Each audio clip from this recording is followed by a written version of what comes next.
Welcome to the deep dive.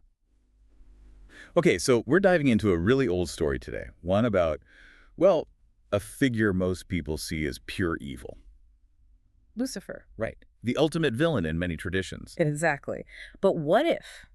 What if that's just one side of the coin? What if there's another way to look at him, maybe even as misunderstood? That's the core question, isn't it? There are interpretations out there that really challenge that traditional image.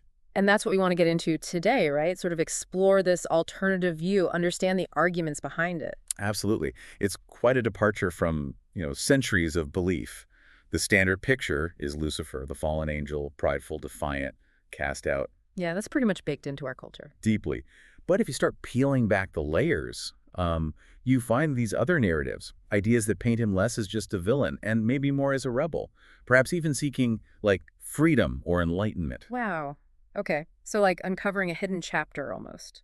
Challenging beliefs we've held forever. Precisely. It forces you to question things. So we're all programmed, basically, to think Lucifer equals darkness, temptation, the whole nine yards. This idea of him as some kind of freedom fighter. It feels like it turns everything upside down. It definitely can feel that way. Where does this even start? Yeah. How do you get to that kind of interpretation? Well, you really have to go back to the earliest texts, the scriptures where this figure first appears. Okay. And what's interesting is that in some of those ancient writings, the name Lucifer itself means light bearer.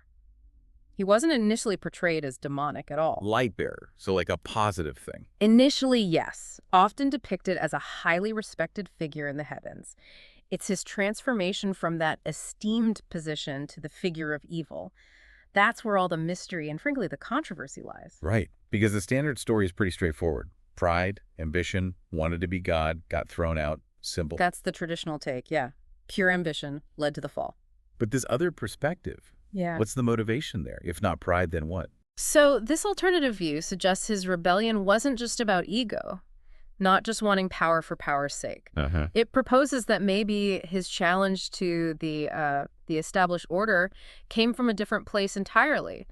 Maybe he was pursuing something he saw as a greater good, questioning things for a cause. Okay, so less inherently evil, more misunderstood, like his goals were different. Exactly. Reframing him as someone questioning the rules, perhaps for reasons we haven't fully considered. And this takes us right to the Garden of Eden, doesn't it? Which is, really controversial territory. Oh, absolutely. Because the serpent, right, always the tempter, often identified with Lucifer, leads Adam and Eve astray. Yeah. Original sin, the whole deal. That's the classic interpretation. But this view you're talking about, it flips that completely. It does. Oh. The assertion here is that Lucifer, or the serpent figure, wasn't deceiving them in the garden. It's quite radical. What was he doing then, according to this view? The idea is that he was imparting knowledge, offering Adam and Eve the understanding of good and evil, information that this perspective argues was being kept from them deliberately. Whoa. Okay, so not a tempter leading to sin, but a liberator,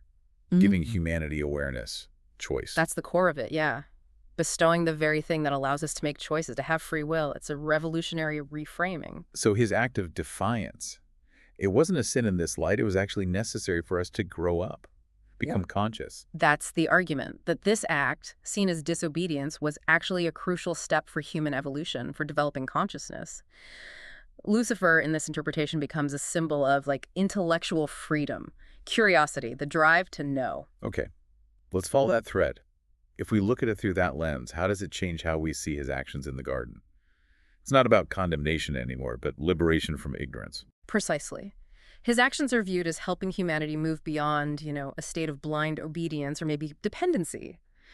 It forces a reevaluation of what sin even means, what redemption means, and just how central free will is to being human. But Adam and Eve getting that knowledge, Right.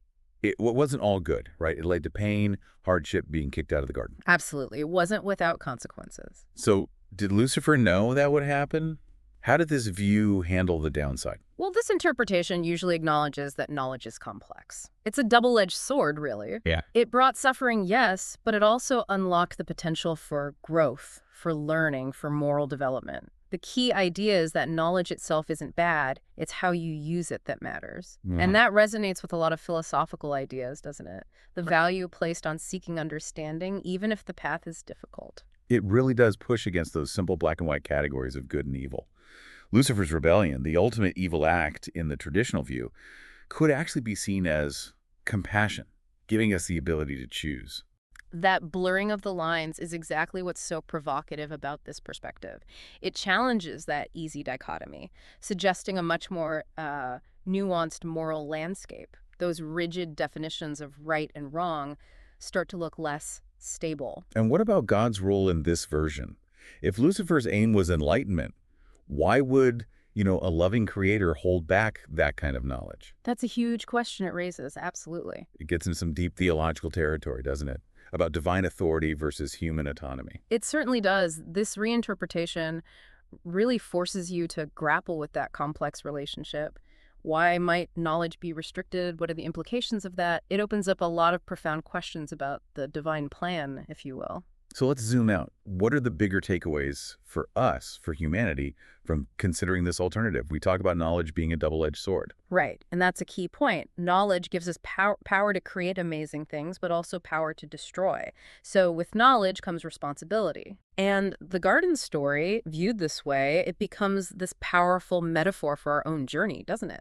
Moving away from just following orders towards making our own choices, figuring things out for ourselves. Like a symbol for questioning authority, seeking your own truth. Exactly. It emphasizes the importance of critical thinking, of not just accepting things at face value. It definitely encourages a more complex, maybe more empathetic way of looking at these old stories. And maybe even ourselves, not just seeing things in stark terms. Yes, embracing the complexities, the shades of gray, as you put it earlier. It's about digging deeper than the surface judgment. By looking again at these foundational stories, we're kind of nudged towards thinking more critically ourselves, valuing that search for knowledge, even if it rattles our cages a bit. Precisely. It fosters that critical mind, that discernment, and ultimately maybe a more empathetic understanding of everything, the figures in the stories and the human condition itself. And how does all this land in our world today? With modern spirituality, our current lives, this isn't just some dusty academic debate about old texts, is it? Not at all, no. I think it's incredibly relevant. We live in an age just drowning in information, right? Tell me about it. So the quest for real understanding, for genuine knowledge, is more critical than ever. This different view of Lucifer's actions kind of champions that pursuit seeking truth, even when it challenges the norms. It suggests that's part of our growth, maybe even our spiritual growth. So practically speaking, it's about applying that critical thinking in our own lives, staying open-minded, questioning assumptions, maybe having the guts to challenge things? Yes, absolutely. Cultivating that habit, recognizing that wisdom often comes from questioning what we think we know. And there's that empathy piece too, I think. If we can look at a figure like Lucifer with more nuance, maybe we can approach people in our own lives with more understanding, recognizing that motivations are complex, experiences are varied. That makes sense. Like Adam and Eve's journey from ignorance to awareness. That's kind of a universal human journey of transformation we all experience in different ways. It is. And think about today navigating technology, science, social changes, all these complex things. Yeah. This perspective reminds us to approach it all with curiosity, yes, but also with responsibility, using the knowledge we gain ethically, thoughtfully, hopefully for the betterment of everyone. Right. Knowledge used wisely. Exactly. Okay, so wrapping up this deep dive, we've really explored this idea that the standard picture of Lucifer, the purely evil one, might not be the whole story. Right. There are these alternative interpretations that offer a very different take on his motives, especially in Eden, maybe, as a knowledge bringer, a catalyst for human choice. And what's really striking is how it messes with that simple good versus evil idea. It invites us to see things with more nuance, maybe accept that actions we see as negative can have unexpected, even transformative results. It definitely shakes things up. So the final thought we want to leave you, the listener, with is this. How does thinking about this ancient story, this figure of Lucifer, in a different light challenge your own ideas? Your understanding of knowledge, of rebellion, of what good and evil really mean? It's certainly something to chew on. Definitely something worth pondering. Thanks for joining us for this deep dive. Welcome to the deep dive. Okay, so we're diving into